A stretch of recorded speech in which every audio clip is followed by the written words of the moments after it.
السلام علیکم ورحمۃ اللہ وبرکاتہ۔ وقت کی قدر و قیمت۔ نبی اکرم صلی اللہ علیہ وسلم نے فرمایا اغتنم خمسا قبل خمس، 5 چیزوں کو 5 چیزوں کے آنے سے پہلے غنیمت جانو۔ ان میں سے ایک یہ ہے فراغک قبل شغلک، اپنی فراغت کو اپنی مصروفیت سے پہلے غنیمت جانو۔ وقت ایک بہت بڑی نعمت ہے جو ہر ایک کے پاس ہے۔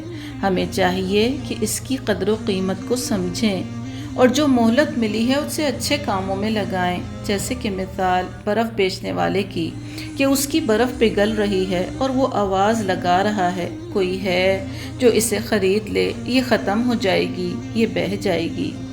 بالکل وقت کا بھی یہی حال ہے، اگر ہم اس کی طرف سے غافل رہیں گے تو یہ ضائع ہو جائے گا۔ ہم دیکھیں آج اس وقت میں ہم سب کتنی بڑی آزمائش میں ہیں۔ اللہ سبحانہ و تعالیٰ کی طرف سے یہ ایک نوک بھی ہے۔ اللہ تعالیٰ نے ہم سب کو جھنجھوڑا ہے، کون اللہ کے جھنجھوڑنے کو سمجھتا ہے اور کون نہیں سمجھتا۔ پوری دنیا لاک ڈاؤن ہے، سب اپنے اپنے گھروں میں بند ہیں۔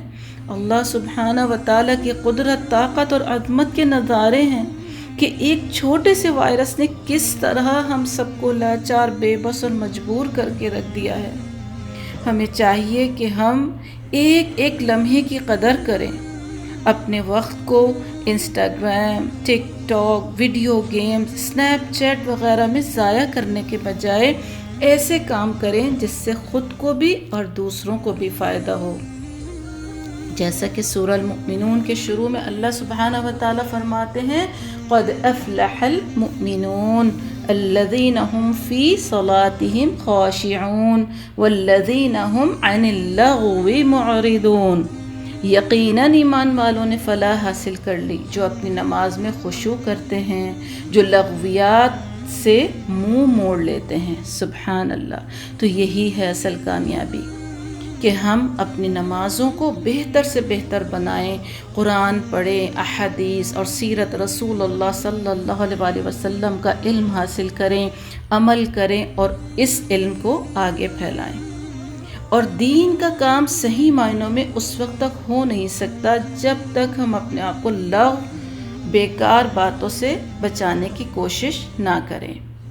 ترمذی کی حدیث ہے، رسول اللہ صلی اللہ علیہ وسلم نے فرمایا من حسن اسلام المرء ترکہ ما لا یعنی، کہ اچھے مسلمان کی پہچان میں سے اس کا لغو اور بیکار چیزوں کا چھوڑ دینا ہے۔ السلام علیکم ورحمۃ اللہ وبرکاتہ۔ For more upcoming videos, please subscribe, press the bell icon, and don't forget to like, share, and comment.